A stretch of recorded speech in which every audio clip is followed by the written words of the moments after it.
Anyway, welcome to the State Department. I think we have some interns in the back. Welcome. Good to see you in this exercise in transparency and democracy. A decade ago, we knew a lot less about the world's powerful leaders and institutions. We knew only what they wanted us to know. Don't worry, be happy. Don't worry, be happy. Don't worry, be happy. Don't worry, be happy. Don't worry, be happy. Don't worry, be happy. Don't worry, be happy. Don't worry, be happy. We didn't know how casually they broke the law or stitched up trade deals, how routinely they conducted mass surveillance or kidnapped, indefinitely detained, tortured, or even murdered people. But then, the whistleblowing website WikiLeaks is getting ready for a bombshell. WikiLeaks? Julian Assange? The guy ought to be, and I'm not for the death penalty, so if I'm not for the death penalty and want to do it, illegally shoot the son of a WikiLeaks. WikiLeaks? I think the man is a high-tech terrorist. Julian Assange founded WikiLeaks, a media organization unlike any other. In one decade, WikiLeaks has published more secret documents than all the rest of the world's media combined. WikiLeaks has published more than 10 million documents, more than 10 billion words. If you print them out, they would reach the center of the earth and then come out the other side. To celebrate WikiLeaks' birthday, here are the top 10 greatest hits, 10 publications that helped us all better understand the world we live in.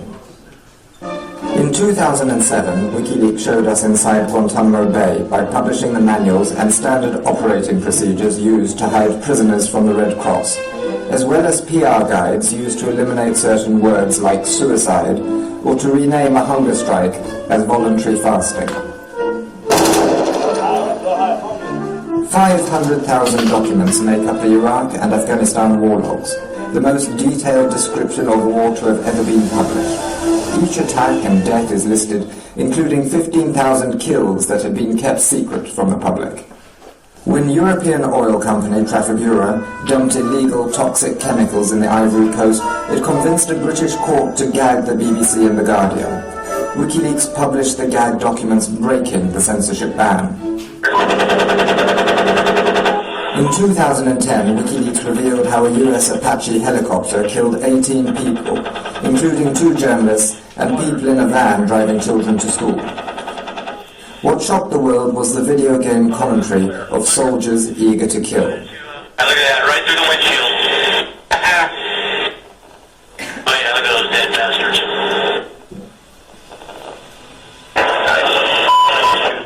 The children from the van were severely injured in the attack. Their father and the other adults in the van were killed.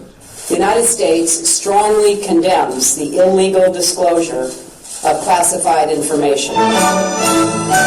Later that year, WikiLeaks released over 250,000 secret US diplomatic cables about every country in the world. Cablegate exposed wrongdoing on every continent. WikiLeaks exposed the largest international agreements that the world has ever seen. The 3 big T's, which are being negotiated in secret. The 3 big T's are big businesses' new strategy to bypass the World Trade Organization and ensure that they get to set the international rules of what other countries can and cannot do.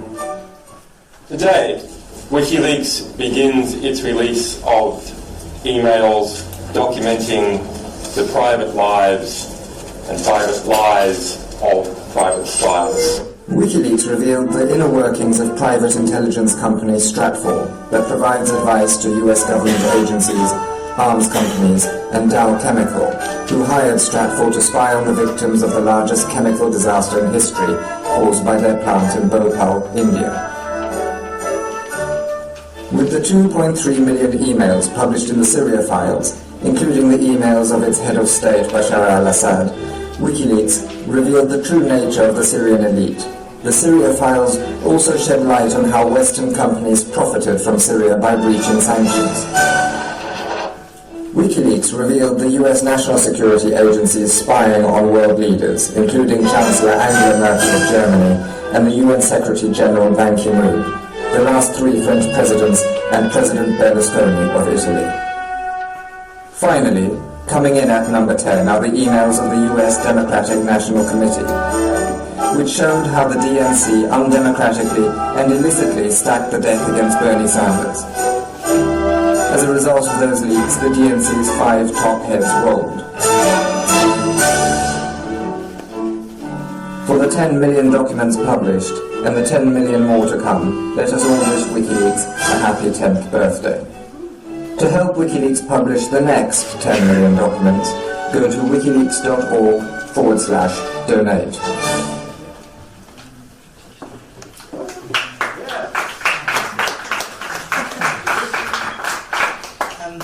Yeah, I suppose when you put it all like that, it's no wonder I feel a bit tired today.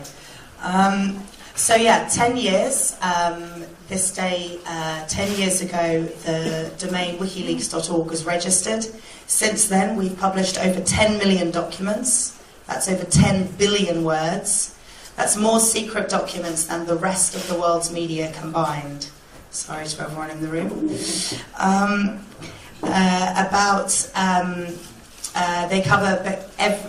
They cover information about every country on the world. And we've partnered to bring these revelations out with over 100 media organisations over the decades that we have been around so far. We're going to be celebrating over the next 10 weeks with new events being announced all the time, quite a number of supporter of activities that people can get involved in. We have promotions on our book, the WikiLeaks Files. This is the hardback copy, but the paperback is about to be launched. There's a lot going out over these next 10 weeks on the sort of supporter community side. We actually have some quotes coming in, some happy birthday quotes. There's one that came in just this morning from Chomsky, which you might be interested in. He says, on our birthday, WikiLeaks has provided a unique and quite outstanding service to people of the world, bringing to them information that they should and deserve to have, and that has been illegitimately concealed by systems of power. So it all began 10 years ago with the concept of an online Dropbox that Julian Assange devised. This concept, we're very proud to say, has now become a lot more normalised and spawned and is a number of media rooms around the world. The concept here was that there was a system that was possible to be built, that he did build successfully, that people could submit documents online. That means they could upload them and get them directly to a media organisation anonymously. We are now on our 2nd generation submission system. We relaunched it just over a year ago. It has become clear, as I'm sure all of you are aware, the NSA surveillance capabilities. We started understanding in quite a lot of detail about these capabilities back in 2010 with some of our releases there, and a lot more as we continued with spy files in 2011. And it became clear that a lot more parts were needed for our Dropbox to make it secure in this mass surveillance age. Also, we'd grown our area of expertise in the whole operational side of source protection. So there's some unique elements of our Dropbox, for example, the fact that the instructions can be read from every single page on the website. So we actually even mask who is even considering submitting a document. You can't even analyse the internet traffic to our site and see who might even be considering and wanting to understand the tools they'll need. So we've stayed at the top of our game on our Dropbox over the whole decade. And of course, our online Dropbox began netting leaks very, very early on. It was just a couple of months later that our first publication came through. And since then, they've just kept coming. We've had, for example, quite a lot on Guantanamo Bay. These began in 2007 with the standard operating procedures that came out then. These showed the regulations around torture, propaganda uses by the US government to try and cover up their illegal behavior within Guantanamo Bay. What happened with the Guantanamo files, we've noticed actually happens in quite a lot of areas, that when we start publishing, the impact that we go for, that we promise our sources, is very successful, and other sources of other information relating to that topic understands the expertise that we have in the area, that we've generated the media partners ready to work on those topics, and often a submission and a publication on one specific topic will net more on the same topic. So after we began in 2007 on Guantanamo, documents about Guantanamo Bay, we actually just continued to get more, and we've been publishing up until 2011. We still had some more on Guantanamo Bay. There's a number of these. We will be looking at every week over the 10-week period at different topics, themes or countries, and these stats and information will be coming out. Some other examples of some early on documents, there's a couple of interesting ones. German media, Focus magazine. Back at the 11th of August 2008, we released the missing pages of the Schaefer report into the illegal spying by German intelligence on the German press. The 2006 report, compiled by a former federal judge, investigated spying on journalists by Germany's BND, the Secret Intelligence Service here, which is forbidden under German law. The missing pages contain detailed descriptions about the BND's contacts with Focus magazine. The codename Jerez for one of the journalists there was Huffelschulter, who was in contact with them quite a lot, which was shown through these documents. We also released just the year before that, in 2007, the Stasi files, showing that the Stasi was still in charge of these Stasi archives. Then we moved through and we started getting a new trend coming in 2010.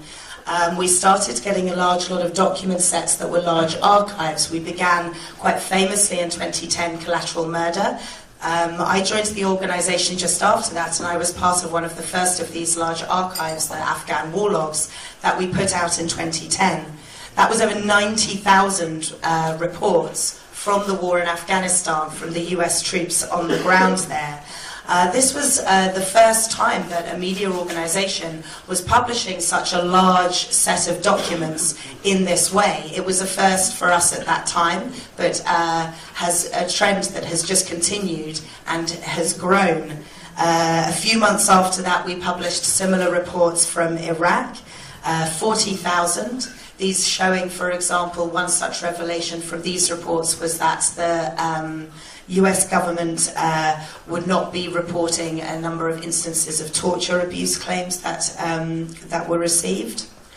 And then, later that year, 250,000 cables. These were diplomatic documents from the US State Department. And we began in 2010 with publishing 250,000 cables. This was a publication that ended up with 100 media partners. We were publishing for several months. This produced amazing results all around the world. A couple that show the impact. For example, the cables have been cited by Tunisian academics for having contributed significantly to the revolution in Tunisia. They also were one of the main bases for immunity being withdrawn in Iraq. The Prime Minister at the time explained that this was a reason, the information in the cables, for them taking away immunity for US troops. And there's an interesting case which really showed us and started to develop our publishing model that we have been finessing over the last several years. And what we realized with Cablegate was that actually, if one is just working with media, and as much as that does help on an impact side initially, there is a huge impact for archives. The very nature of them, of people being able to explore full archives and see trends in documents, is not only allows for more stories and information to get out that wouldn't otherwise be picked up by media, but is actually very empowering for the public. There was a case specifically that showed us that if we just allowed waiting for headlines, then the stories that all deserve to come to the forefront wouldn't necessarily. There's a German citizen, Khaled El-Masri. He happens to have the same name as a suspected terrorist. And he had been, while he was on holiday in Macedonia, kidnapped by the CIA, secretly renditioned, tortured, and then after several months after they discovered that actually they had the wrong person, he just happened to have the same name, the CIA just sort of dumped him out on the road. And he had terrible trouble trying to get a court case up. The US just said he had no standing, there was no documentation about the secret rendition, etc., etc. In the end, although partners did not pick up those cables to publish them initially, when we put out the entire set of Cablegate unredacted, he was able to go through, him and his legal team, they found the documents that were actually able to get them, and they were able to use them in the ECCHR case that he took that was eventually successful. And this really started to show us the value of publishing these full archives, not just searchable, but the full archives so that the public can interact with them. And this is something that we've kept on with doing, and you will know a number of our more recent releases, the DNC emails, Hillary emails, etc. We are keeping with this, having understood the value of publishing full large archives.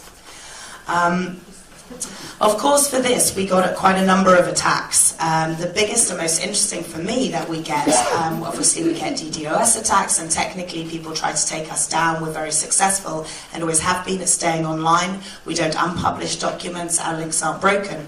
But the one that was most interesting to me are the propaganda attacks that we get.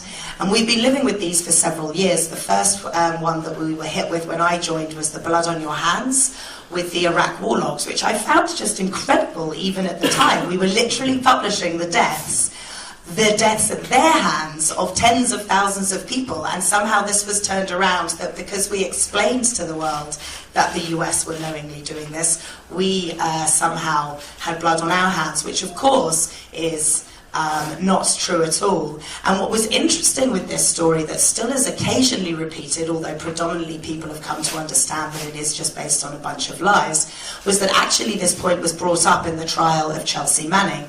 And the US government tried very hard to try and show in that trial that there had been any harm done from any of these publications.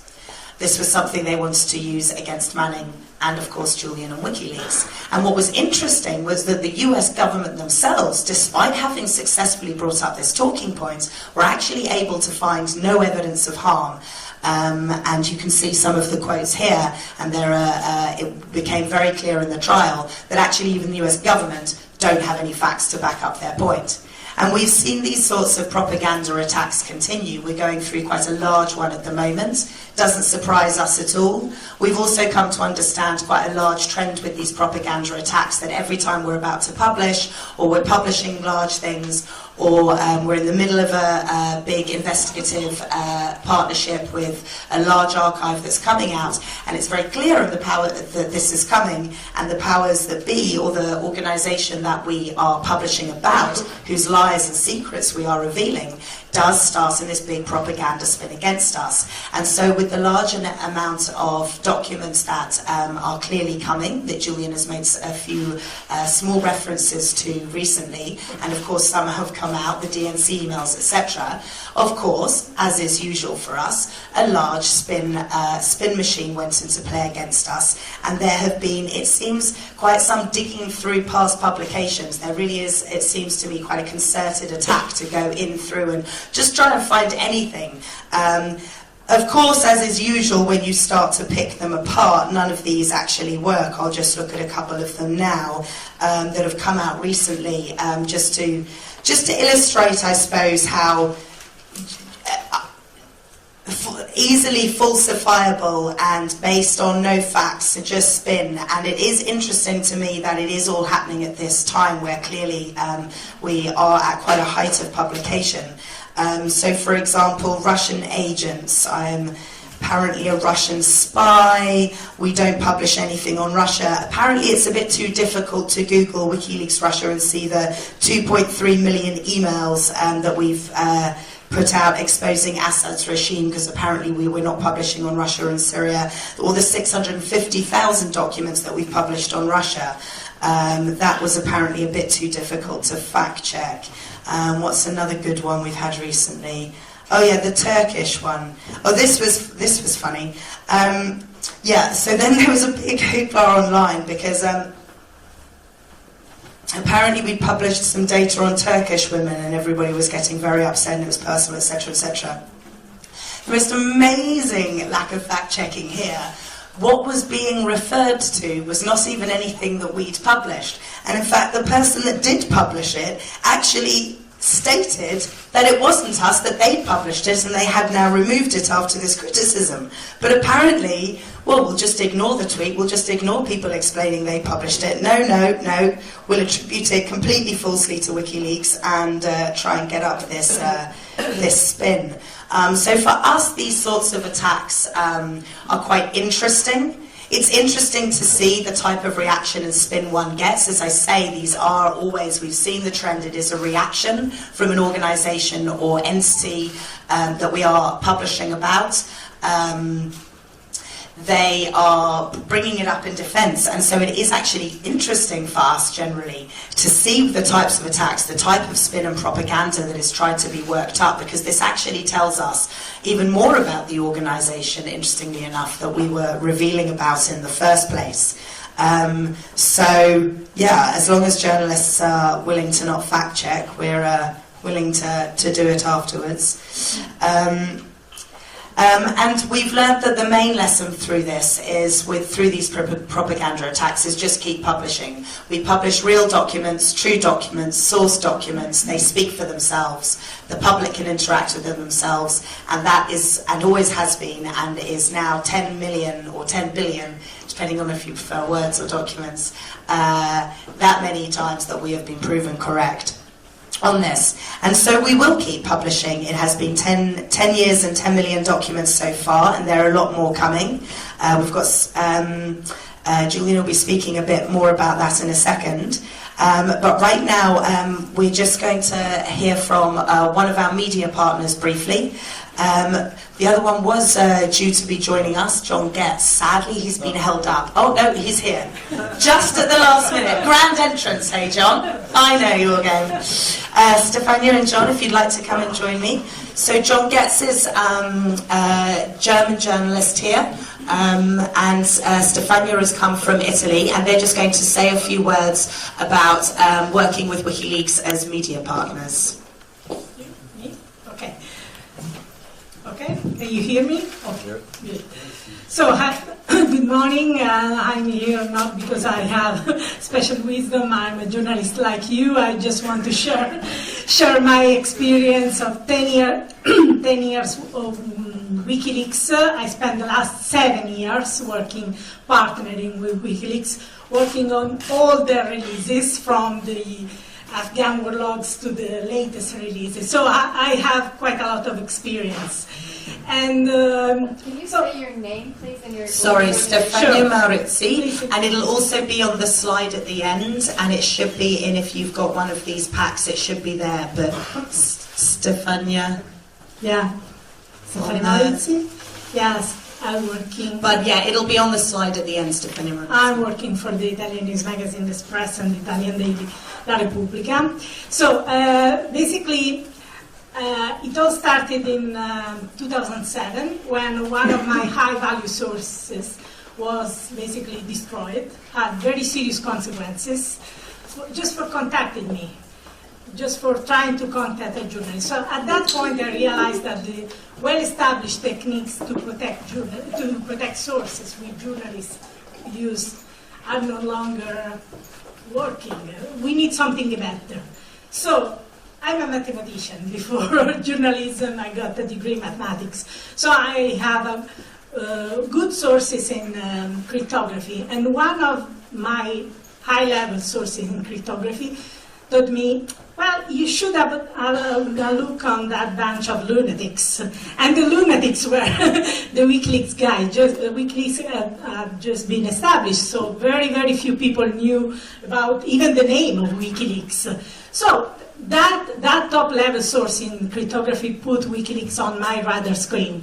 And I started looking at this organization, their work, how they were publishing things, how they were basically operating, and I got very interested in their methods, in their approach to journalism, because it was a good approach, a different, very different approach to journalism. And suddenly, in 2009, one night in July 2009, at 3 a.m. in the morning, someone called me. We are WikiLeaks. Okay.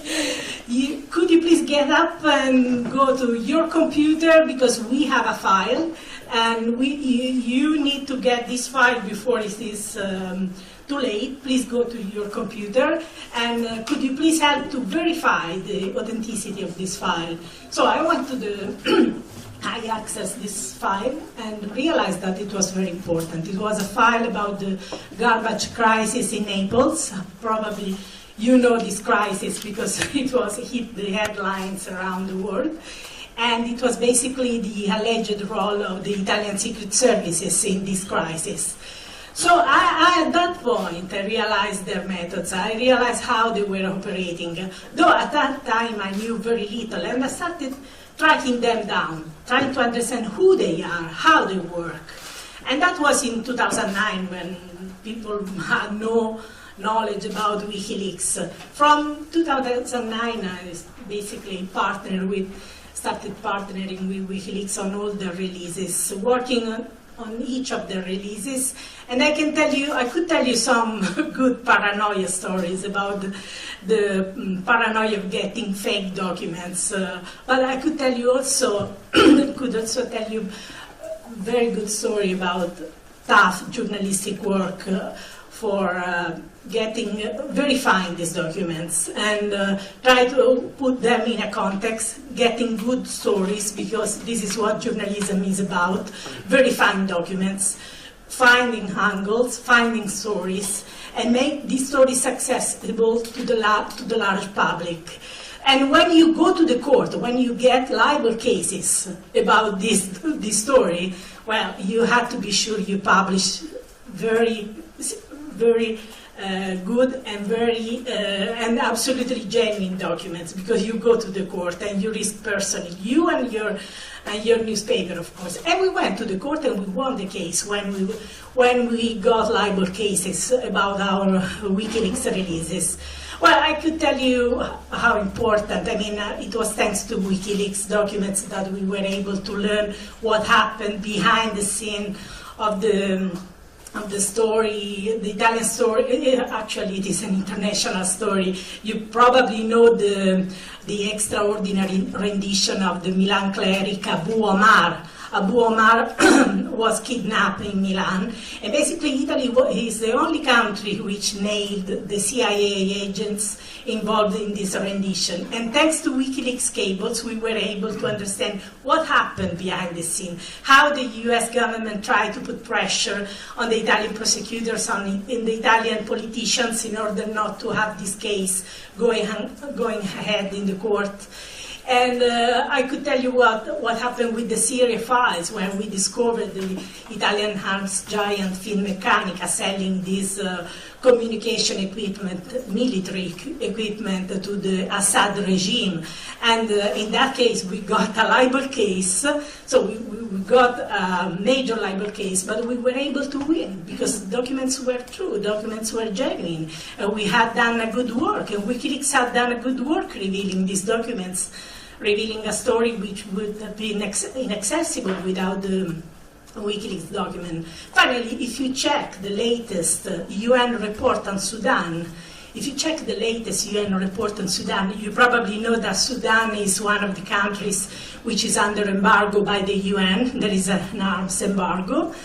And the UN inspectors, actually, the UN experts, go there, travel to Sudan, and check whether this embargo is well respected, whether there are violations, whether sanctions are needed. So if you check this latest document, which was published the 22nd of September, you will see how the UN inspector uses WikiLeaks documents to expose companies selling this military equipment to the Sudanese regime. So you will understand how even the UN rely on these documents published by WikiLeaks. And this report was basically released 1 week ago after apparently Russia tried to stop its publication. So in that case, no one said, well, WikiLeaks revealed some document, but Russia didn't want to reveal. No one said anything, but the documents are used by the UN expert, and it was important to expose the companies violating the embargo, the UN embargo against Sudan. So that's why I keep working on the files. I keep working on the releases, because they bring these important documents which would be inaccessible otherwise. Thank you. My name is John Getz, and I work for NDR and for the Süddeutsche Zeitung. There was some misunderstanding, I think, in some of the announcements that I work for WikiLeaks or something like that. That's not true. I just want to make that very clear. I'm a journalist that works for NDR and for the Süddeutsche Zeitung. And I was asked just to kind of talk about, my experience over the years working with WikiLeaks. And it first began with the Afghan war logs and the Iraq war logs and the diplomatic cables when I was working at Der Spiegel. And it's continued today in my capacity where I work now. And we've worked with WikiLeaks on some of the releases. We haven't done all of the releases. There've been, and basically we look at each release at a time, and we look to authenticate and look at the value of the publication, and then we decide based on that example if we're going to go ahead or not. And it just, when I look back at the last 6 years that it's been for me, it's very interesting how I came very naive about encryption, about the safety of emails, the safety of downloading documents. I remember at the time I found all of that stuff completely irritating, and like, why are they wasting my time? These are really, really difficult people who seem to take joy in making my life as a journalist difficult. And that was really how it felt like to me. Do you know what I mean? And they were constantly harping on this whole security thing. And it was very interesting how now in the last 6 years that my attitude about that's really changed. A lot of it had to do through the work of WikiLeaks, but also, of course, what came out with Edward Snowden later on, that a lot of the things that they had been telling me that I thought were brain dead were not brain dead. So that was one thing. And there was also this one other thing I wanted to mention. That I did a lot of work on the Khalid al-Masri kidnapping case that Sarah had mentioned earlier, before WikiLeaks had been involved in it. And there was actually, there actually still is an arrest warrant today from a German state prosecutor for the 13 CIA men who had kidnapped Khalid al-Masri. The Munich state prosecutor has an ongoing arrest warrant. And one of the great things for me in my work as a journalist was to see through WikiLeaks documents released by WikiLeaks, the shadows of my work as a journalist in the government, and how the U.S. government, put pressure on the Chancellery about the stories that we were working on at the time, to see how the Justice Ministry, there was pressure on them, and to see kind of actually how politics works. And it, for me, was just, and remains, one of the most interesting insights of that time. So if people want to know later on, I'm happy to talk to anyone individually about what it's been like to be a journalist who works with WikiLeaks sometimes, and so that's. Does anybody have any sort of questions on working with us and our partnerships or anything like that John and Steph could answer? No? All good. Yeah. So I'm Andrea Shalal with Reuters, but how do you, from WikiLeaks perspective, how do you decide which media organizations you work with? Do you have a sort of a stable, you send the information out, and then as John is indicating, the media have a choice, decide yes or no, we're not going to work on that. I mean, how do you decide that, and how did you do that at the very beginning, I imagine. Yeah, so we'd had some media partnerships for some smaller sized publications before Cablegate. Even in the summer we had with the Afghan war logs, for example, a sort of smaller sized one than we then came to have with about 3 or 4 partners. And as we rolled out Cablegate, essentially what it was that as we would start to publish the cables to do with a certain region or country, we would basically analyse the media in that country and look at who had the best investigative teams, and would therefore do justice to the material. Often we got more than one in each country. We actually discovered, working with some of the media, that stories will on purpose be missed because of a political bias of the editorial of a paper. So we would often actually get multiple media in a country, which in itself, how that worked, often ended up quite an interesting exercise in itself of what one would miss and one would get, or miss on purpose. And then going forward, we've then built up this very strong partnership with over 100 around the globe. And so if there's documents relevant to a particular country or a particular interest in there, then we will approach the media partners that we have there already. And if there's an area where we don't have, although we're getting very few countries now in the world where we don't have good media partners, but if not, then we'll do the same process of analysing and deciding, and then there's a bit of a process of teaching the security tools and how to work in a secure way with the documents. So there is a bit of lead-in time, but that's how. And then when a publication comes along, again, same analysis: who will be the best media partners? What type of is our ideal partnership? And then we go and approach those people. Okay.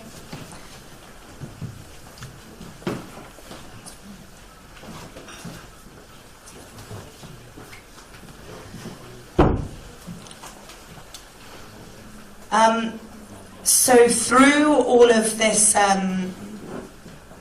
through all of these publications, we've had, yes, the propaganda attacks, but also some legal attacks against us as well.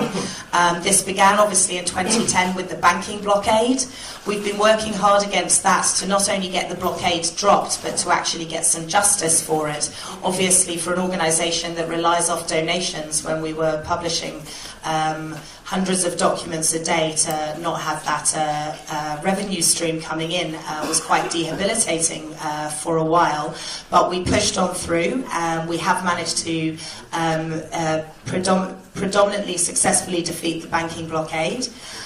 We've won court cases against Visa and MasterCard, and we're in the damages phase of that. So hopefully over the next few months and year there will be some updates on that case, but we are being successful as that progresses.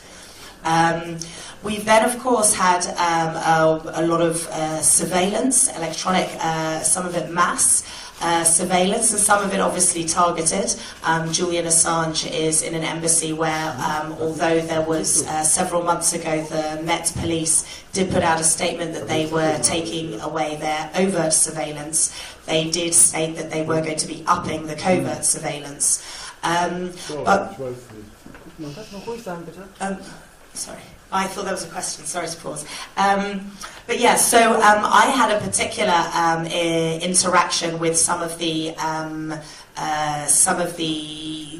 US grand jury case against us and the surveillance that we get. A couple of Christmases ago, I got a lovely Christmas present from Google, where they sent me finally, after having been keeping it secret for 2 years. They sent me the subpoena that they'd had on my emails. Now, it was interesting that this was a private email account before I joined WikiLeaks, so this really goes to show the dragnet nature of the investigation in the United States, that Melinda will talk more about in a second. And just before she comes on, I just sort of want to say that we've really seen with the grand jury in the US from a member of staff that this is really, we can see that it is trying to get our boss, our editor-in-chief, Julian Assange, but it's quite quite worrying for all of us as members of staff that they're willing to go to these lengths, where my private emails, with my family, etc., were caught up in this dragnet surveillance to try and get Julian on criminal codes such as espionage, conspiracy to commit espionage, computer fraud and abuse act. These are all very serious crimes in the United States. And this is on top of something I just want to illustrate now because I think it shows it quite well. This sort of surveillance and these sorts of secret legal threats that the US government has been, or the US has been making against us, have also come from a number of government officials in quite a personal way ever since 2010 they began.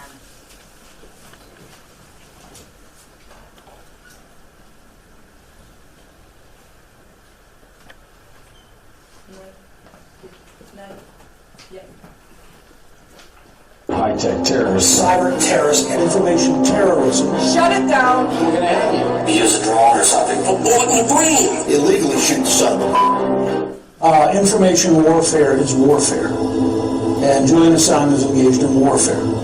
Information terrorism, which leads to people getting killed, is terrorism. And Julian Assange is engaged in terrorism. He should be treated as an enemy combatant. WikiLeaks should be closed down permanently and decisively. Should the United States do something to stop Mr. Assange? We're looking at that right now. The Justice Department is taking a look at that. I would argue that it's closer to being a high-tech terrorist than the Pentagon Papers. This disclosure is not just an attack on America's foreign policy interests. It is an attack on the international community. The head of WikiLeaks is not a particularly credible source in my mind. He is in my mind, he's a criminal, and he ought to be hunted down and grabbed and put on trial for what he has done here. I think the man is a high-tech terrorist. He's done an Assange. He needs to be prosecuted to the fullest extent of the law, and if that becomes a problem, we need to change the law. Well, I think Assange should be assassinated, actually. I think Obama should put out a contract and maybe use a drone or something. You don't want to act panicked and have the... Well, you don't have to act panic. You can act tough and say, if we catch you, we're going to hang you. Yeah. Well, whatever. We heard some of that from Holder. Julian Assange is a cyber terrorist in wartime. He's guilty of sabotage, espionage, crimes against humanity. He should be killed. How is it that the WikiLeaks guy remains free? Back in the old days when men were men and countries were countries, this guy would die of lead poisoning from a bullet in the brain, and nobody would know who put it there. The way to deal with this is pretty simple. We got special ops forces. I mean, a dead man can't leak stuff. This guy's a traitor, a treasonous, and he has broken every law of the United States. The guy ought to be, and I'm not for the death penalty, so if I'm not for the death penalty, I'm going to do it. Illegally shoot the son of a... It's time that the Obama administration treats WikiLeaks for what it is, a terrorist organization whose continued operation threatens our security. Shut it down. Shut it down. It is time to shut down this terrorist organization, this terrorist website, WikiLeaks. Shut it down, Attorney General Holder.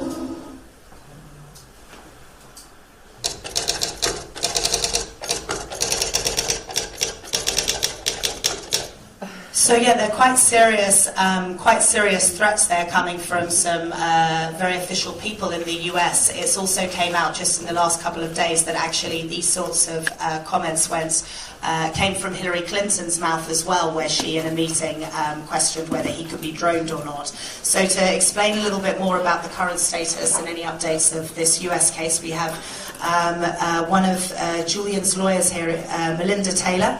She's a criminal lawyer at the ICC, and she led the UN case that we had just recently. Hi, everyone. This year, the UN Working Group on Arbitrary Detention issued a landmark decision finding that Julian was a victim of illegal and arbitrary detention. They further found that the circumstances of his detention violated his right to protection from torture and cruel treatment.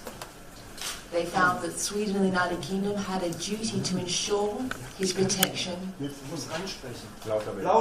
and security. This decision concerned the legal responsibilities of the UK and Sweden, and they were jointly responsible for keeping him in detention. But it was clear from the subtext of the decision that there was a larger villain lurking in the background. Indeed, in an email from the Crown Prosecution Services to their Swedish counterpart, it was underlined that, please do not think that this case is being dealt with as just another extradition request. And why was that? It's because the long arm of the US had reached out to its allies and indicated that it wanted Assange by any means possible. As a result, it's the ever-present risk of being carted off to face an unfair and abusive prosecution in the US that forms the bars that keeps Julian indefinitely detained. The complex legal decisions and actions that have given rise to this indefinite detention can be distilled to a few simple and irrefutable facts. There is an ongoing national security prosecution of both Julian and WikiLeaks. It is the largest investigation under the Espionage Act in US history, and it is the largest cybersecurity prosecution in the US Army. This prosecution has already given rise to several legal abuses and mistreatment. Chelsea Manning was interrogated in relation to both Julian Assange and WikiLeaks. The UN Special Rapporteur on Torture found that the interrogation methods applied to her amounted to torture. As Sarah mentioned, in 2012, the Department of Justice issued secret subpoenas to Google to obtain email accounts with private, personal, privileged information, and there was barely a whimper of protest before they were given up. On 28th of January 2015, a spokesperson for the Eastern District of Virginia confirmed that the criminal investigation into Julian is ongoing, and the risk presented by this prosecution has only grown in the last few years. Mr. Assange was and is a thorn in the side of US politicians who would prefer that their dirty secrets and mistakes are hidden from the very people who have the power to either elect or dismiss them. The inability to view Julian or WikiLeaks with any level of impartiality has just been emphasized by the recent smear campaign caused by the DNC leaks. Once again, this spectre of Reds under the beds has been resurrected. Just because WikiLeaks dared to publish information, for example, about Hillary Clinton's policy failings and her short-sighted and flawed approach to international interventions, for example, in Libya. He published this, therefore he must be anti-American. He must be an enemy of state. They don't see him as a publisher. They see him as an enemy combatant who must be brought to heel by any means possible. Julian has even been placed on an NSA man-hunting list, along with other members of terrorist organizations. And as Sarah mentioned, there was reports that came out recently that Hillary Clinton, in a meeting, proposed to just drone the guy. And while this has been going on, both Sweden and the United Kingdom have refused to give any assurances that he won't be handed over to the US if he were to go to Sweden.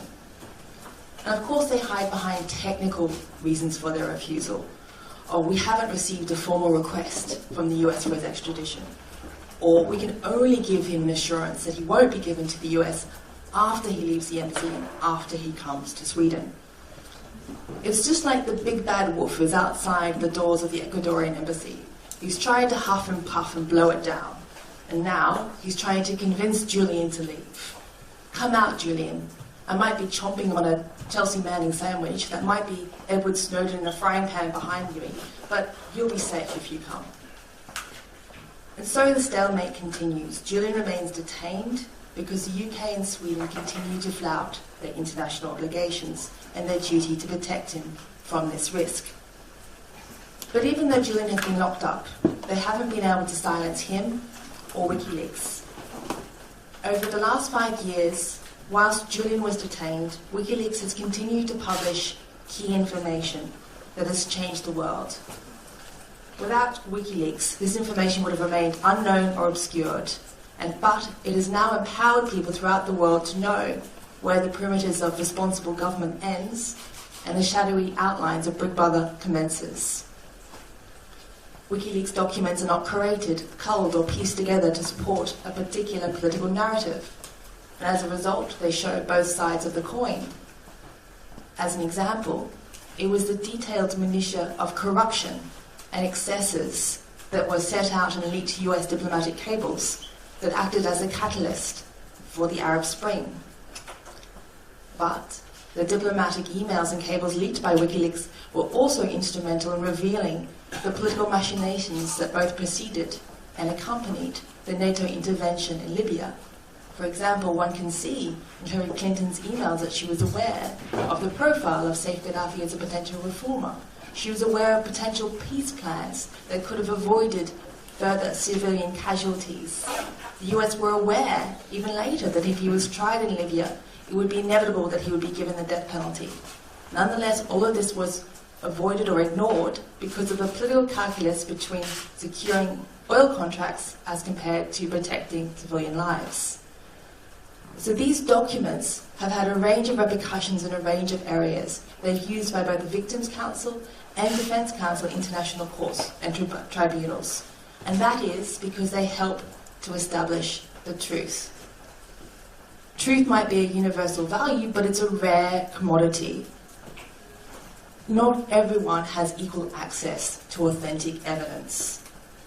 If you're a sitting head of state or a head of a multinational corporation, often you can conjure up documents at a minute's notice. But if you're a human rights defender, a political opponent, or a dissenter, it's very hard to get access to evidence to help prove claims or protect your rights. But by making troves of authentic documents freely available, WikiLeaks has leveled the legal playing field. Thanks to WikiLeaks, you don't have to be a government crony or an insider to get information concerning, for example, the collateral murder of civilians and journalists in Iraq, mistreatment of detainees in Guantanamo Bay, US spying on foreign diplomats, unfair and unbalanced trade agreements. Today's event has been convened to mark the 10th year anniversary of the registration of WikiLeaks. These 10 years have transformed the notion of democracy and human rights. Because of WikiLeaks, people throughout the world have the power to know what is being done, why it's being done, and by whom it's being done. Through this knowledge, they can more fully participate in the world they live in and protect their rights. I would like to thank Julian WikiLeaks for making this possible now and hopefully continue to do so in the future.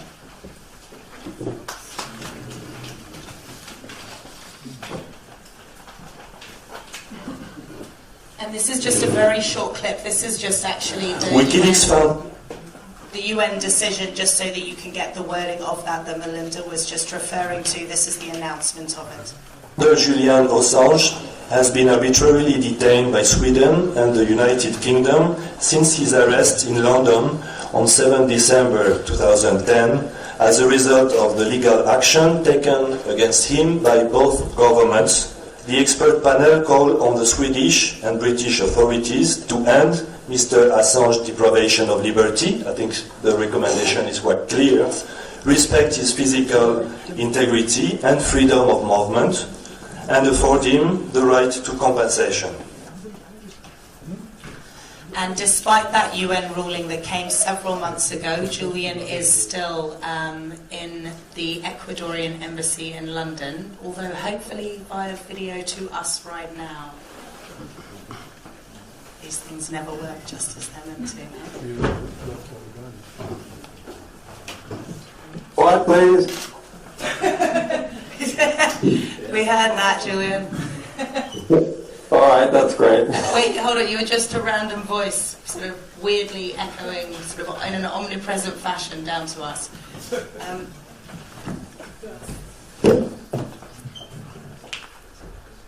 Come on, Scotty.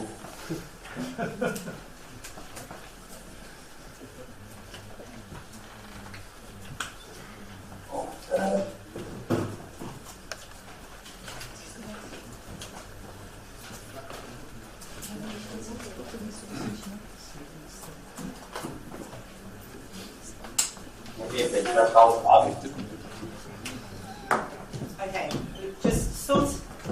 Sorry for the delay. We're just sorting that out for just a couple of seconds. Does anybody have a question from the legal side whilst we're just trying to set that up that Melinda might be able to answer?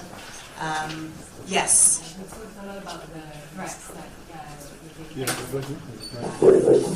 wanted to ask about yesterday why this announcement wasn't made from Assange. You talked about security threats. Can you elaborate on that? I don't know if you want to make sort of a general comment. I would say that on the specific announcements, the sort of, I know it sounds a bit bad, but it's a bit of a get-out clause, but obviously the nature of sort of a security issue for him is one that we can't really go into too much. Oh, we've got him, sorry. Happy birthday. Thank you. This is Truth, not Ruth, actually. I actually didn't hear much of what went on because you need to be close to the mic to the computer system. But, okay, so I understand we're in the Volksbringer, and to thank the Volksbringer for Volksbringer again for letting us use that space. It's a quite important place here in Berlin. Okay, so let me get my notes and we'll begin. We have about 20 minutes, is that right? We're running a little over time. Yeah. So I'll try and cut it to 15 so we have time for questions. Over the last 10 years, WikiLeaks has released 10 million documents comprising of 10 million words. And why numbers are not everything, they're a start. That information never would have existed in the world had we not released it. It would have been stored away somewhere privately, but it wouldn't have become part of our collective civilizational knowledge.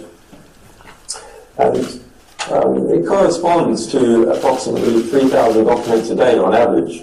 That's a hell of a lot of work. That's why we don't release every single day. We do things at scale in order to, release 100,000 documents at once. But it does pan out to about 1,000 documents per day. Now, why do this at all? I'm in a position where I've been detained without charge here in the UK, in one form or another, prison, house arrest, the last 4 years in the embassy. As a result of this work, some of our sources, or alleged sources, have suffered terrible consequences in the United States. Actually, not many.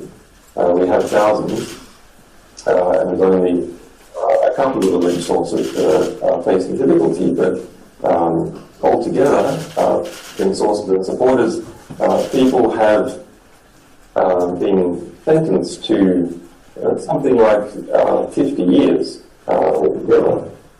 The two most significant cases is that of Chelsea Manning in the United States, sentenced to 35 years in prison, purely for communicating with the media. That's the allegation. There's no other allegation against them. The United Nations found that they had been tortured, subject to cruel and inhumane treatment akin to torture. Jeremy Hammond, imprisoned in New York for 10 years.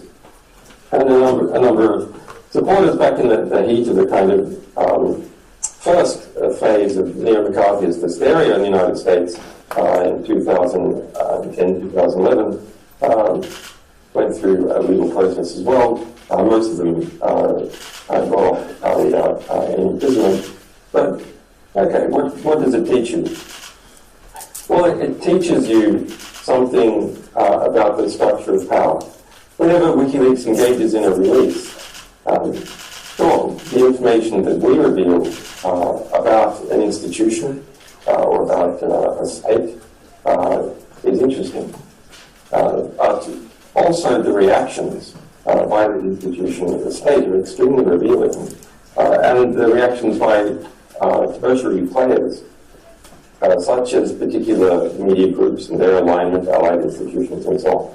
I mean, this in some ways harkens back to the old statement of Voltaire that if you want to understand structure of power, you should see who it is that you have difficulty writing about. Well, myself, my staff, and our sources, we believe in some kind of romantic ideal. It's quite a quaint notion. It's quite a cynical notion. It's quite a notion, in fact, that perhaps in some ways doesn't belong to this time. It belongs to an older time, or perhaps a future time, which is that through understanding the world, we can do something sane. We can do something rational. It's not something of as coming out of a postmodernist view of extremely bounded rationality, where everything is kind of concept. No, we actually think it's fascinating to understand the world around us, and through this understanding, we can see justice come from it, as we have in many cases, some of which Sarah has pointed out. In fact, you can break down this quest for knowledge and understanding into really the three types of history. And by history, journalists will understand that I don't mean what happened 100 years ago, or not only what happened 100 years ago. I mean history circa now, the history that is unfolding all around us. What are the three types? So type 1 is the history which is subsidized, where there is an economic interest in propelling it and promoting it. That of course includes all kinds of advertising and propaganda, but it also includes very basic things, such as how to hammer in particular types of nails, how to build a pump, how to fly an airplane. Extremely important information, but one that has an existing industry propelling it forth into the world. Type 2 history. And this is unsubsidized history. History which has lost its economic subsidy.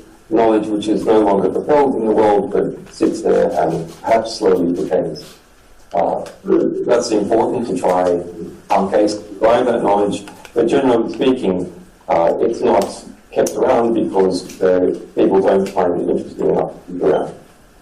And then there's the type 3 history, and that is the type that WikiLeaks is involved in, and that I have been interested in all my adult life. And that is subjugated history. It is the history where there is an active effort to prevent it entering the world. And this type of history, if we can find it, if we can grab hold of it, if we can pull it in to civilization and our collective memory, this is a type of history that would not have otherwise existed. That's true for nearly every document published. It would not have otherwise existed as something to be discussed by people of different languages and different cultures. A good example of that is, say, the Iraq war logs. That's a rich documentation of the history of the war, in fact, the history of two countries. It would not have otherwise been present for the people of those countries or for the other countries that were involved in those wars to understand and derive lessons from. So through collecting this type of knowledge, subjugated history, we have built this romantic ideal of a grand rebel library. That's what WikiLeaks is. A rebel library, a type of library of Alexandria. I think we probably have more documents than Alexandria, but it is a library that is not like any other library. We have the first what we bring into the world being present, as opposed to copies of other books, which might be interesting, but we're in the quest of trying to find original documents that have never been seen before and bringing them into our collective knowledge understanding. Okay, so Sarah has spoken about some of the technical details and a bit about practical history. I want to speak now about some of the things we're doing going forward, the future of WikiLeaks. Well, I know I've seen the internet and I understand that there's enormous expectation in the United States. Some of that expectation will be partly answered, but you should understand that if we're going to make a major publication in relation to the United States at a particular hour, we don't do it at 3 a.m. That's something great. So we have a great many upcoming publications. Now, WikiLeaks has grown into a relatively strong position. We're a publishing organization that has no debts, has never had to fire anyone, is entirely funded by our readers, has succeeded in every litigation that it's been involved in. I think that puts us in an enviable position for being completely independent, not being dependent on dodgy foundations or advertisers or state funds or exceedingly wealthy benefactors, which of course always has their own interests. But nonetheless, the material that WikiLeaks is going to publish before the end of the year is of a significant moment, such a significant moment in different directions, affecting three powerful organizations in 3 different states, as well as, of course, the information previously referred to about the US electoral process. But WikiLeaks needs to change in order to survive and thrive through the next few months. Now, why we have been growing and while we are in a position to, and I expect to be able to build up to about 100 additional journalistic staff over the next 2 years, we are going to need an army. Not an army, of course, engaged in physical hostilities, but we are going to need an army to defend us from the pressure that is already starting to arrive. That pressure has been placed on a number of elements close to us. It has been placed in one way or another on the state that has courageously given me asylum. It will not succeed. There will be consequences for it, if necessary. Of course, if I am not able to continue, or the Ecuadorian people are unreasonably blamed for WikiLeaks publications, I will have to resign as editor, but our publications will continue. So part of the necessary defense of WikiLeaks, we have engaged in a new project to recruit people across the world to defend our publications. And we'll give details of that as the weeks go by, but immediately you can start following on Twitter WL Task Force, at WL Task Force, or twitter.com/WL Task Force. and Community WL. Follow those, and we will issue guidelines about how you can promote WikiLeaks publications for benefit censorship, and we will also give, if necessary, effective call to arms if the pressure increases a lot more than it already has, which I expect almost certainly that it will. What else? The funding model of FAS is a very interesting model. FAS is a German newspaper, and it's something that we have been working on for a while. WikiLeaks will soon launch a membership system where we will give voting rights in relation to 20% of the discretionary expenditure we have.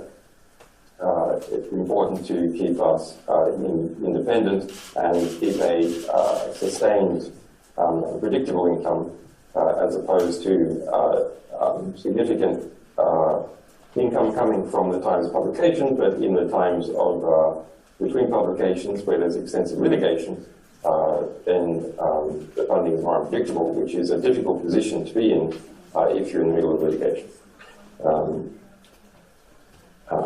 Okay, on upcoming journalism, because we have so many publications due before the end of the year, we're in both an enviable position and also in a very difficult position of having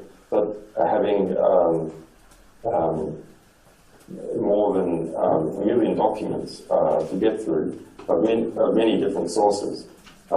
We need to increase our number of press partnerships. We have about 110 different organizations over the years. I think there's about 89 that are active at the moment. I think Sarah might have displayed them before. But we need to increase the number, especially in the United States. So journalists that are interested in taking one angle or another on upcoming publication and getting embargoed access, you do need to be a publication which has significant impact.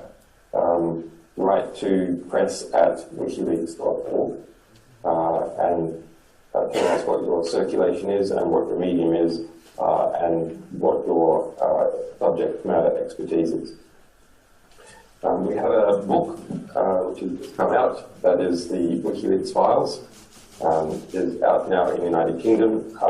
It is 40% off this week at Verso. If you just Google Verso WikiLeaks Files, search for it, it's in the way. That's a good book, and it's available by ebook as well. We have another book coming out later this year. These two books which I have written here in the embassy, one about Google and one about cypherpunks, how cryptography permits journalists and others to protect themselves from mass surveillance. Look at that. It must be the green. Okay. Now, upcoming publications. We hope to be publishing every week for the next 10 weeks. Now, we have on schedule, and it's a very hard schedule, all the US election-related documents to come out before November 8th. Our upcoming series include significant material on war, on arms, on oil, on Google, on the US election, and on mass surveillance. So journalists who are interested in those subjects, please write to press@wikileaks.org. We will be beginning the first publication in that series this week. I'm not going to specify the hour because, of course, all the press blacks get ready to try and spin in the other direction. Okay, so finally, so we can get on to questions, there's a lot of thank yous. I'm going to avoid 10 years worth of thank yous. Needless to say, an endeavour like WikiLeaks comes about as a result of the efforts of a great many people and institutions, common allies, love of what we're doing, and in some cases, sympathy and the thrill of doing something that's important. So I don't want to give a map of all the important people by thanking them, but that necessarily isn't a suggestion that everyone I'm about to mention is not important. It's a mixture.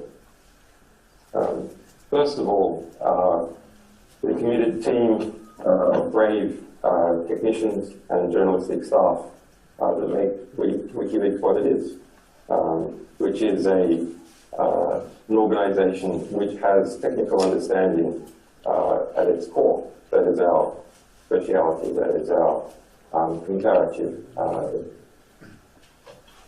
Our sources, of course, without which none of this is possible.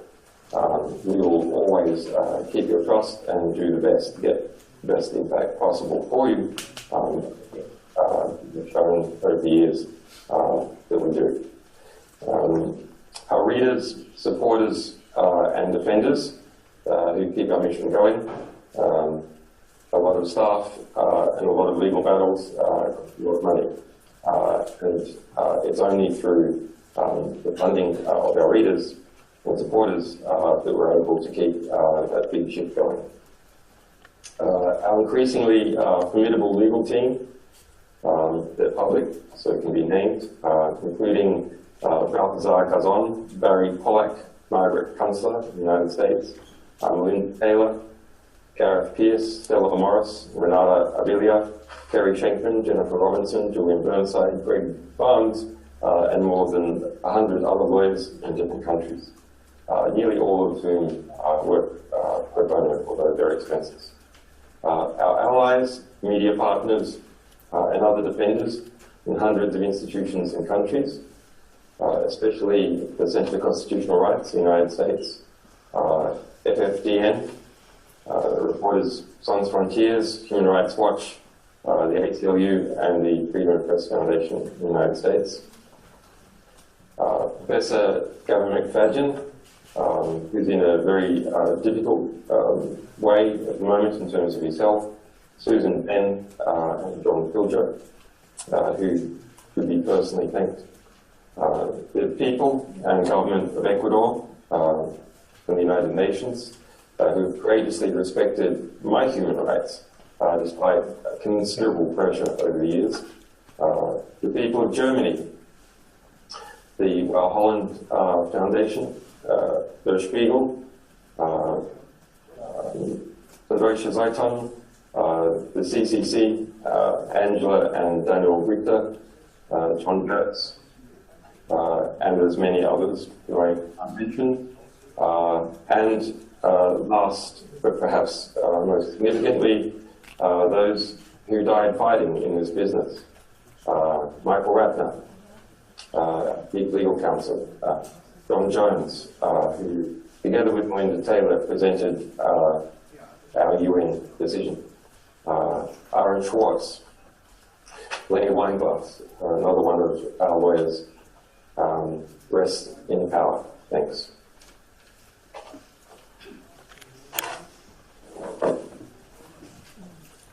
Thank you very much, Julian. So we have some time to take some questions. Yeah, sure. There's also been a lot of speculation in the US that the leaks that are about to come out are going to destroy Hillary Clinton's campaign. Can you confirm or deny that? Julian, do you want to take that one? Because I think it's the false quoting of you that's... the issue on some of this. Sorry. It was referring to, do we have any comment on whether the upcoming publications to do with the US elections will destroy Clinton or not? There has been a lot of misquoting of me and WikiLeaks publications. In this particular case, the misquoting has to do with that we intend to harm Hillary Clinton, or I intend to harm Hillary Clinton, or I don't like Hillary Clinton. All those are false. They come about as a result, it's a plea, it seems, of Hillary's campaign and vendors trying to personalize our publications. Are upcoming publications significant in relation to the US election? Yeah, we think they're significant. Do they show interesting features of US power factions and how they operate? Yes, they do. Any other questions? Yeah, sorry, me again. Yeah. Julian also implied that there's been some kind of threats towards the Ecuadorian people as a result of Ecuador giving Julian asylum. Can you elaborate more on exactly what kind of pressures are under? Julian, do you want to... the question is, you seem to have referenced that Ecuador or the Ecuadorian people have been threatened because of the decision to give you asylum. Is that what you said, stroke meant, and can you elaborate any more? I didn't say threatened, I said that there's significant pressure. It is, if you read the Ecuadorian press, you see some of that in play in relation to other forms of pressure and developments in the United States in response to our upcoming publications and the DNC leaks. Well, we have a lot of sources, and those sources are in US politics, intelligence organizations, and their equivalents in the United Kingdom. And so, yeah, we know when there are developments afoot, and we're aware of them, and we will understand them and react accordingly. Yes? So far during this election cycle, you focused on leaks from the DNC. Can you specify if upcoming releases, including before the election, would also affect the Republicans? Can you go that far? That was trying to get into content of upcoming releases, re the elections. Will it also cover Republicans? I mean, we generally don't go into sort of content of releases for quite specific reasons, in that part of bringing the impact and also ensuring or trying to minimize the ability to get up a spin before we've actually gone live is one of the reasons why we keep the releases so confidential. So there are good reasons for it. I don't know if you want to elaborate any more, Julian, though, on the Republican-Democrat spin that people have tried to. There's a lot of fascinating angles that are not expected. I think he can't hear what we're saying, so he was talking about the publication. He said there's a lot of fascinating angles. That was the quote that he used. He can't really, the sound back to it. Yeah, it's. Any other questions? I'll go to the lady first and then come to you if that's okay. Yeah. If you look at what you've summarized this now, what you've accomplished over the past 10 years, looking ahead for the next 10, what are your goals overall, specifically? Like, what do you hope to accomplish in the next decade with WikiLeaks? The lady said looking at the past 10 years and then looking at the decade going forward, what do you hope to accomplish with WikiLeaks? What are your goals? In the goals going forward? Well, Yeah, going forward for a decade. Yeah, I mean, we've come to understand something about modern human institutions and how they work, and how power works and how it's shifting, and that gives some ability. As everyone knows, it's always limited to look forward and understand where things are going. I don't think I'll surprise anyone by saying that we're going in next year into a pretty serious space in the global geopolitical order as a result of either of the two current US presidential candidates and the power factions that are behind them, and reigning Pax America in different ways, and the shifting from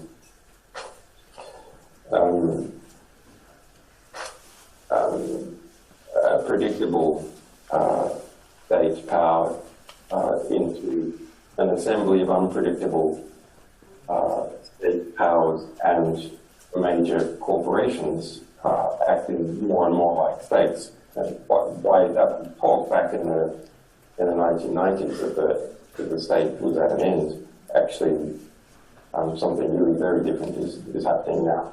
But I don't think something that could have been foreseen at that stage.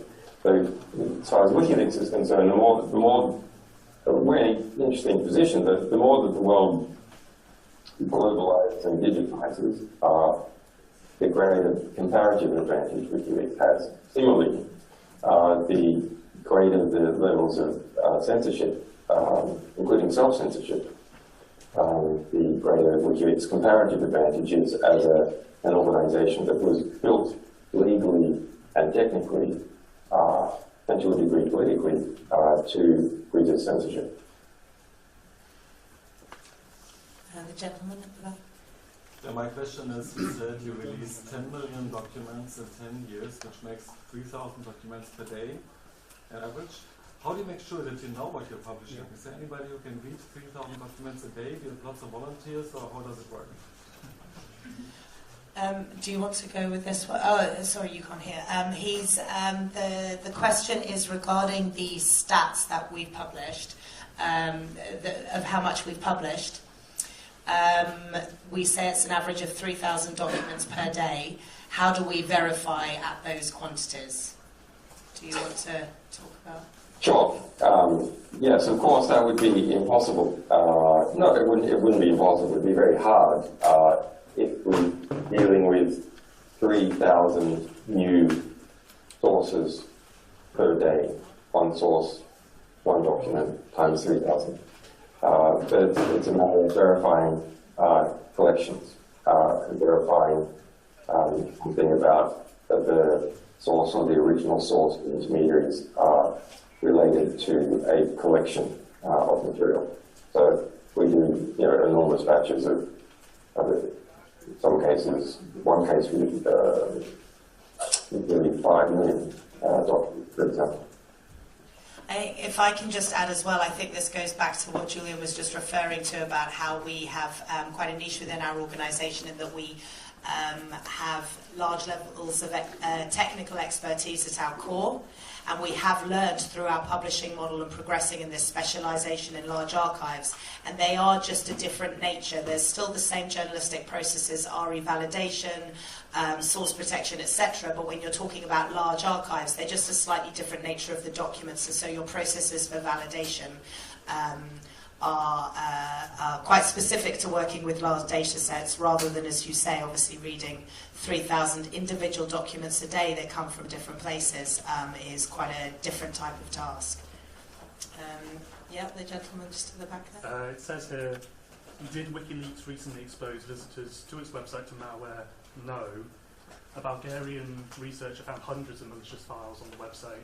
Can I just get Julian's comment on that? Yeah, I don't know if you want to do that one, Julian, or... Oh, sorry, you can't. I keep forgetting you can't hear them. Sorry, I'm sorry. The gentleman was just asking the question about the malware, and he stated that a Bulgarian researcher has found much malicious malware on our site, and just wanted, I guess, an explanation of that one. Well, sure. I mean, it's quite. As I said before, when WikiLeaks publishes something, you get what we publish, which is interesting. You get the reaction by the institution concerned, which is interesting, and then you get the reaction by the allies or those people sucking up to the economical political gradient of the institution concerned. So in this particular case, the Hillary Clinton campaign has been going around saying, don't read WikiLeaks because there's malware. And it's spreading that quite aggressively, and her sympathizers as well. Yeah, and so people have been trying to push that. But the reality is, we are very interested in pristine sources. So WikiLeaks materials have been gone on to be used in a great many number of legal cases. So we're not interested in kind of, in censoring our materials or redacting them at all in general, but very occasionally we might redact for a limited period of time if there's some security situation involving something, only for a limited period. And the case of where, for example, in the AKP, the Turkish ruling political party of Erdogan, where we published around 200,000 of their emails from this. Most of them from this year, some from the year before, but all published this year. There was malware sent to the AKP, either from criminal gangs or from state attacks on the AKP. Now that's extremely interesting, and it's not something we're going to censor. Now, does that mean that readers of WikiLeaks' website are affected by that malware by reading our website? No, this is malware that targets email. It's an attachment. You can't be infected by reading our website. You have to download the attachment, an exe, and then open it on the desktop and ignore the warnings, etc. Just like downloading any information on the internet site. If you play it that way, there's a chance you'll get a malware, just like malware can be in your email box as well. There's some other questions. Yeah. I just wanted to ask a little bit more about the changes that you signaled in the way that WikiLeaks is structured, and if you can just go into that, and is it the financial pressure primarily that's driving you, or what is behind those changes, and what kind of timetable for that to all be announced? So the changes in structure, the lady was asking a question about the changes in structure you were talking about. I don't know if they were, you would describe them as changes in structure or just sort of increase, but she was wanted to know any more about these, and particularly the donation side that you'd referred to, and what the timescale is on these changes to take place of the upcoming more organisational changes rather than just publications. Well, I mean, some of these things are immediate. As I said, our effort to build a very sizable community and bring in the public as a task force to analyse, amplify our publications and to defend us against what is a really quite remarkable McCarthyist push in the United States at the moment, but principally by Hillary Clinton allies, because she happens to be the person being exposed at the moment. If you're talking about our structural change in terms of membership system that we've produced similar to FAS, that's being rolled out now. We have the internal beta. It's something that will occur over the remainder of the year. We hope to have it membership sign-up system done in about 30 days. Yes, just a question in regards to the legal situation. We've seemingly gone through a lot of different avenues. Can you shed any light on perhaps what comes next? Perhaps how confident you may be of resolving the legal situation at the moment? Legal, are you talking about sort of with the US grand jury? Sorry, with the Julian situation in the embassy in London. There's a question about your personal legal situation within the embassy and what's possible next for you in your case. Can you hear me? What's the question? Oh. What's next for you in your personal legal situation there at the embassy? Well, I mean, it's all politics, right? The law is clear. The UN has ruled on the matter. The United Kingdom is not only has discarded the EU, and of course there's good and bad things about the EU. It is committed. The government is committed, and has said so repeatedly. It is going to withdraw its Human Rights Act. So scrap the UK Human Rights Act and attempt to either completely withdraw from the European Court of Human Rights or substantially withdraw the impact of the European Court of Human Rights. So it's, you know, I'm in a country that doesn't follow the law.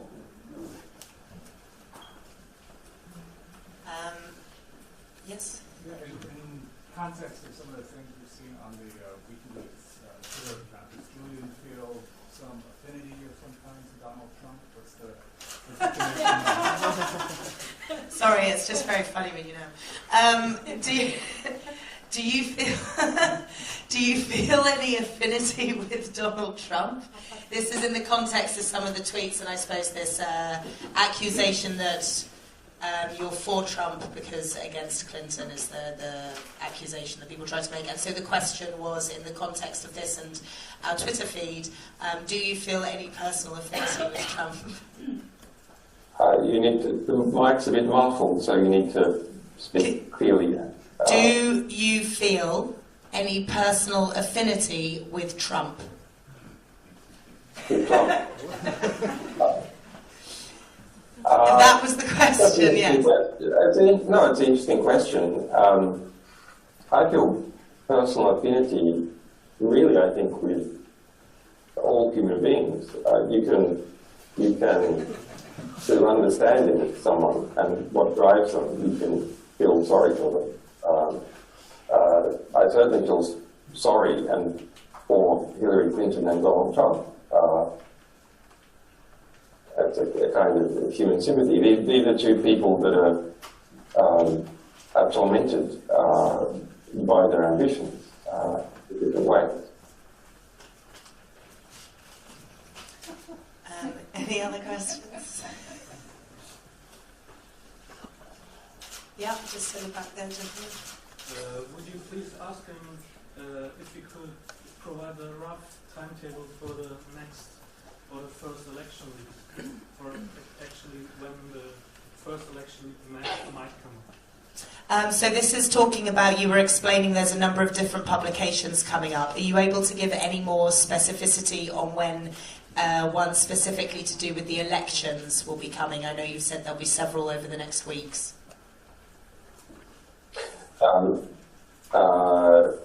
I think the statement I made was clear, that our first publications in the series are this week. I haven't said whether US election related or not. I would like to keep that ambiguity, but we have quite a pace ahead of us.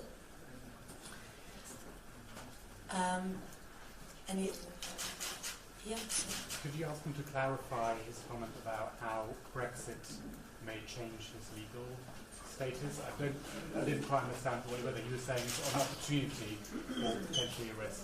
Yeah, sure. Can you just do a quick clarification on your Brexit statement and that this could have changes for your legal case?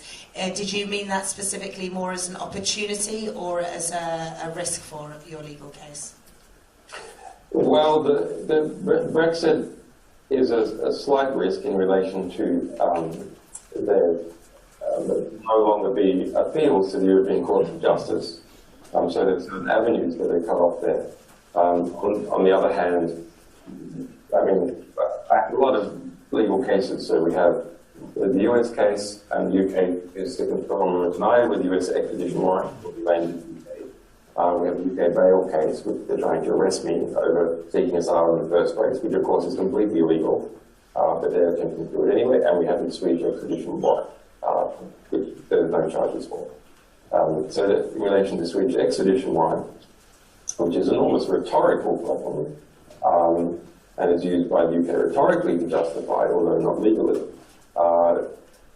that is going to face increasing political and legal difficulties. The UK has said that it is going to grandfather in all existing EU law and then start knocking it out. But the abuses of the EAW, including by Sweden and including in my case, were one of the things that drove the UK at an intellectual level, in terms of its sovereignty debate, out of the European Union. And there were significant debates about the abuses of the EAW in Parliament. So I would be surprised if the EAW is not significantly attacked as a result of things like extradition without charge in the UK Parliament as the transition occurs. Yeah. I asked before about why the announcement wasn't made yesterday on the balcony. It wasn't quite answered. Oh yes, sorry, he came on halfway through. Well, we could just ask. Yeah, the question is regarding, can you give any further information on the reason you had to cancel your speech in London later today? Security was given, but do you have anything else you can add? Yes, we received information.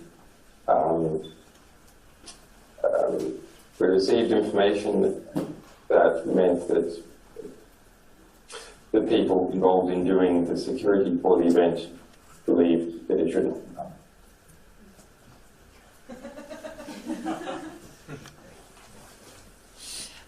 Any other questions? One last one there, yeah? Maybe just a question about his personal situation now, living there for 4 years in the embassy. How is he in the moment, physically? How he feels there? How are you after 4 years in the embassy? How do you feel sort of physically? You look all right to us. A bit pale. A bit pale. Actually, I was thinking the other night, it'd be pretty interesting for vitamin D researchers, right? Because it's pretty rare that you have a subject that hasn't seen the sun in 4 years, but is otherwise healthy. There's a few people who are in hospitals, for example, that bedridden, can't move, that very rarely see the sun. So I suppose they will them occasionally, but and there's some space station people. I don't know if they've arranged for some there, but it's quite rare that you have an otherwise healthy-ish person. I have some other problems from being in the embassy, but these are not diabetes or something like that.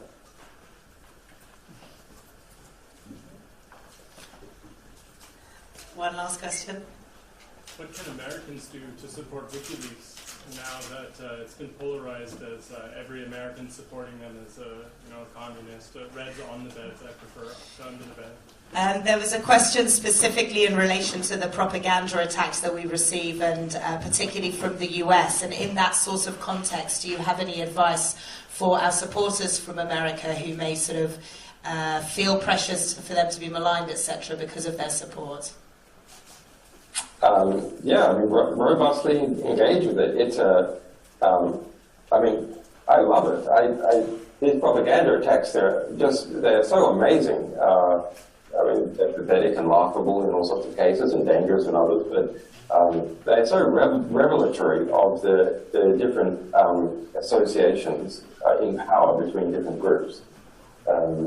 So you should really see them as an opportunity to understand who's aligned with who and how social and political conformism works. It's a very accelerated process, and so one is able to see it unfolding in real time. In terms of combating it, that was some of you may not know, but there was an incredible front-page story of the New York Times a few weeks ago. It's been various pages about us,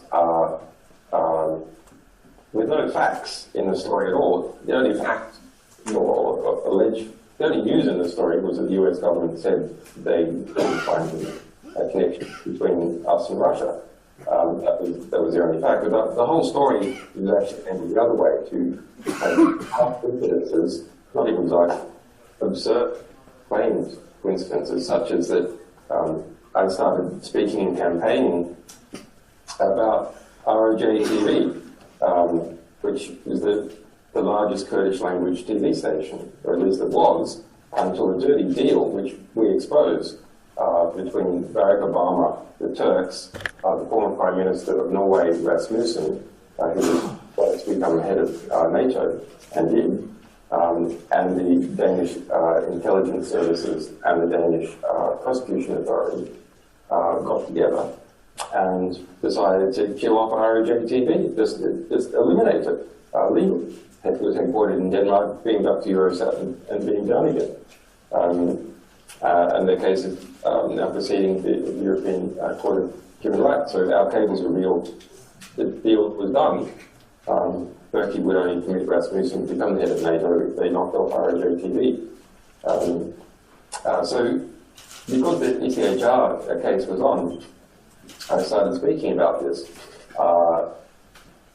And so the New York Times made the claim because Rasmussen was the head of NATO, and Putin didn't like the head of NATO, Rasmussen, that our talking about and drawing attention to what I think is actually the most interesting cable, or rather the cable that kind of has it all, is Rasmussen cable, because it's got, the collapse of separation of powers and liberal democracy, the Kurds, censorship, NATO, blah, blah. That this was somehow proof of alignment. So these are, they're just pathetic kind of arguments. If you go to justicefortime.com, you can read the facts about me and my situation and use those to combat propaganda. And for WikiLeaks, we have they release frequently distorted facts. If you go to wikileaks.org/10 years with a numeral 10, wikileaks.org/10 years, you can read about some of those frequently distorted facts. But I think it's a real opportunity to educate people and, as I said, see the structure, power and influence unfolding in real time in this bizarre, liberal, neo-McCarthyist hysteria unfolding in the United States. Yeah, we're sneaking one last question in. Yep. So there are some people who say that the rise of the populist nationalist parties, that has a lot to do with people's, concerns about the collapse of the rule of law, that the sort of questions of globalization, but also about the ability of governments to protect people. Do you think that the amount of transparency that you've brought to the process of governing actually has contributed in some way to that kind of deep crisis of confidence in governments that, it's a... This is quite a good one to end this thing on. It's, okay, so, and correct me if I'm misrelaying any of this. There is a trend that we're seeing of a rise of populist nationalist fronts is seemingly a reaction to what is seen as a breakdown in the rule of law. Do you think that WikiLeaks' work has helped or hindered actual transparency coming to this sort of culture clash between the left and the right? Do we bring transparency? Do we enforce more secrecy through the reaction to the publication? Well, you've got two things. There's really two parts to this question. One is about the rise of populism of different kinds, left populism, right populism. And the other is about what is the reaction by intransparent organizations to being made transparent by whistleblowers and activists and other sources. For the second case, this was part of what I gameplayed 10 years ago in my discussions with others. So if a intransparent organization is involved in an abusive processes, not just a single individual doing something randomly, but some kind of structural abuse, then of course it has two choices in response to exposure. Option A is to stop the abusive conduct. If its internal workings are revealed, it's not something that gets public or other institutions offside and has a political economic cost as a result. And option B is it can take everything off paper. It can conceal its processes. But concealing processes takes economic work. There's good reasons why systems are well documented. It's because they start to decay through Chinese whispers or through the periphery not obeying the center as well, if there's not a clear chain of command, etc. So sure, you can take everything off paper, you can go completely oral, but the result is a maximum size of the organization or the maximum size of that process within the organization will reduce, and therefore the systematic quality of abuse or injustice produced by an organization which generates opponents, if it is known, must similarly degrade, or the whole organization must reduce in size because of the extra expense of doing things in this manner. In relation to, it's basically a win-win. You either get an organization which is less abusive or an organization which is smaller because it's taxed by its own secretive processes. In relation to the rise of populism, well, my analysis is that most of this is caused by the reaching or the gradual degrading of existing media hierarchies. And social media has clearly played a significant role, but as has all the new media startups, new organizational startups, where now every organization, even a tiny one, is a publisher and is able to publish its views on the world and its position, etc., directly, rather than sending this through gatekeepers. As a result, established powers which connect to large media organizations, I know there's a lot of journalists here that work for them, but I'm sorry they do, and create standards, often very bad, usually to prevent or make it costly for journalists to question existing establishment powers, and just occasionally good. These are in decay. And so as a result, the more common sentiments of smaller organizations and individuals start to rise, and it's only natural that in response to that you see an increase in populism. And on that note, I'd like to say, Julian, thank you very much for joining us here in Berlin. Thank you to all the press for coming, and thank you to our supporters for being with us for 10 years and beyond. Thanks, guys.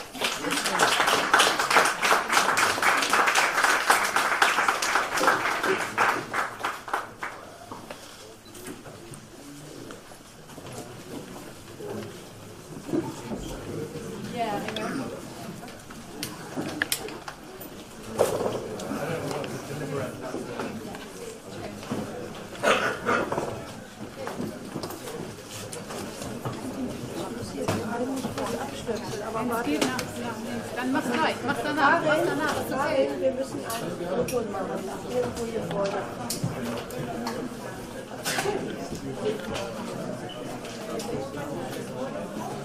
Ja,